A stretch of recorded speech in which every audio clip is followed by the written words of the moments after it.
You can add a new client from the client's registry. The first and last name you enter also create a contact person who becomes the principal of this new client. After entering the initial information, Gemma opens the Client Edit panel, where you can add extra details. In this panel, you can add a new contact person or a project, access the list of previous projects in various states, check the list of contact persons, and adjust ratings and flags. The address fields are automatically populated by Google.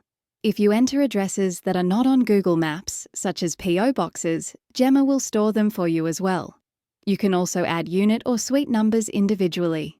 The familiar icons at the top right corner of the Client Edit panel are used for maximizing the panel size, assigning tags, taking notes, starting a conversation about this client, accessing help material, and deletion.